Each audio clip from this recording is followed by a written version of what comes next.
We met on a Christian dating app called Upward, and I actually liked him first. He saw me, in his words, he saw me and thought I was too judgmental. In her bio. In my bio. And said, no thanks. So then a couple days later, me not knowing that, I saw him on there and I liked him. A year ago tomorrow. Actually. Yes, a year ago tomorrow. So we're close. You can talk about what happened. Oh, yeah. So it was the 31st of January, and I was supposed to get a tattoo, and it snowed a bunch.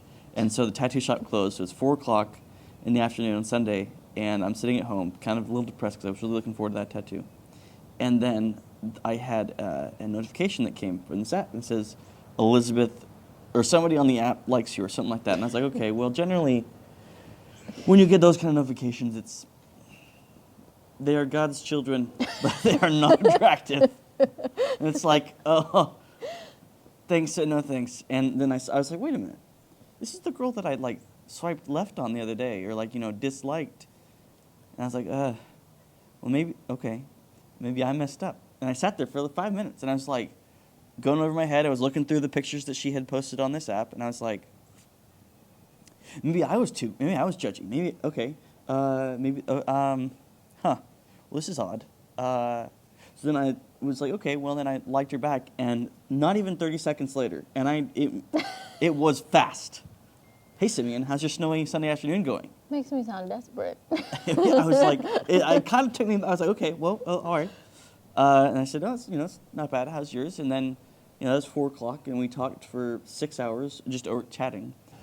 Okay, again, I know we just met, this, pretty early, but if you're not busy on the Thursday, I'm off, and I would love to, can I take you on a date? And so she said, yeah. So we FaceTimed again Tuesday night. Wednesday night we just talked, or I think Tuesday night I said, okay, again, and I kept, I was very careful because I know there's creepy guys on the internet. And I said, your work is on my way to, cause I was in Maryland near Fort Meade, and she was working in Alexandria, and I had to drive all the way to Fredericksburg to go on a date with her. I was like, okay, I know you said you carpool. Is it possible if you carpool to work and then I pick you up and take you home, and then, we go on our date? I said, I know, this is a big ask. If you don't trust me, that's totally okay. And she was like, no, sure, that'd be fun. The way that I look at it is, if it is a creepy person and their goal is to murder you, they're going to find a way to do it. So I was like, sure, why don't I get in a car with a stranger and do the one thing my parents told me never to do? I mean, it worked out. I'm still alive. He's not creepy. So no complaints here. So yeah, we went on a date. When she walked, and I parked in front of her office, she walks down the stairs outside, and I think I stopped breathing for about 10 seconds. Because I realized as she was getting closer that I was like, I'm feeling weird, and I realized I wasn't breathing. And so I had, so then I don't remember, I reached my hand out, and I took her hand and kissed it, and she was really weirded out by that. And then that date went really well. Yeah. It was a good first date. So I had the pleasure of accompanying Elizabeth to a wedding that she was, of which she was a part in Florida. And it was over Resurrection Sunday weekend, which was different. But on Friday, I got to introduce her to the Passion of the Christ, which she had never seen. And so I think, that's what started it. But then throughout dating, and also engagement, but dating, seeing her discover, kind of understand who Jesus is, and see her relationship with him grow, and really, for all intents and purposes, start. That's been, I think, the highlight. Well, that was the story I was going to pick. So it was shortly after we started dating. So we started officially dating on Valentine's Day last year. Mm-hmm. And shortly after that, he told me that his parents and one of his sisters were coming to visit at the end of March. And if I wanted to meet them, I could, but it wasn't necessary, considering we had only been dating for a short time. And I thought, well, they're coming all the way from Washington. So if I'm going to meet them, I should probably do it now. And they were so kind and so welcoming to me, which was a whole new experience for me. But I got to stay with his mom and his sister at their Airbnb for a whole week. And I got to hang out with them, and we had dinner all together every night.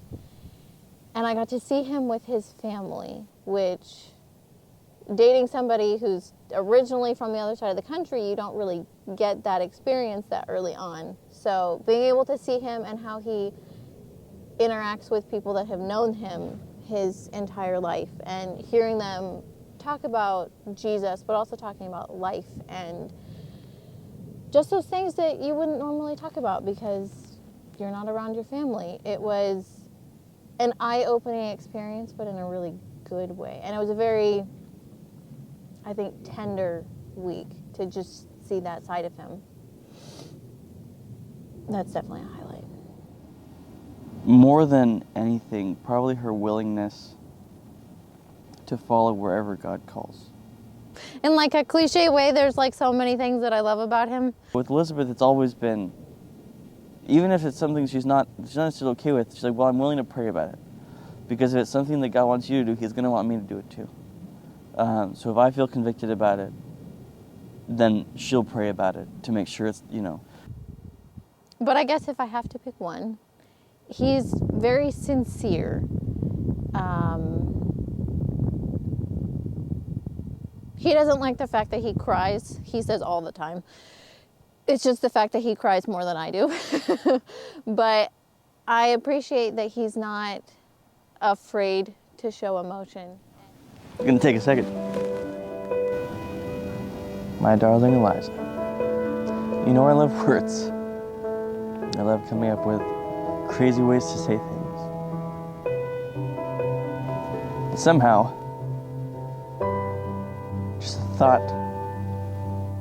thought of spending forever with you, or at least the rest of our lives here, leaves me speechless so often. I keep trying to find the right words, but there aren't words that do justice to how I feel about you. I know it hasn't been easy this last year. God's done a lot of work on both of us, in and through us. But it's been worth it. 28 years alone has not been easy. But now that I know you're waiting for me less than 4 weeks away, it's worth it. And I'm going to spend the rest of our lives showing you how worth it you are. I love you more than my words can say. I hope you know that. I promise, until the day I die, I'm going to love you. No matter what. I'm never going to stop chasing you. That's a promise you can take to the bank. I love you. Hey, Simeon. We are less than a month away from getting married, and I am so incredibly excited. We've had so many ups and downs, I guess emotionally, in our relationship. We've grown a lot as people. We've grown a lot individually and together in our relationship with Christ. And I can't imagine any other person being there for me.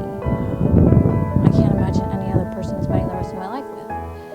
And of course, as I'm saying all of this, I'm realizing all of the grammar mistakes that I'm making, and I can hear you in my head putting prepositions in the correct spot and correcting my grammar. But those are some of the things that I love about you. And I can't wait. I can't wait to see what God does in our lives. I can't wait to see how we continue to grow and where we go as we continue our lives together.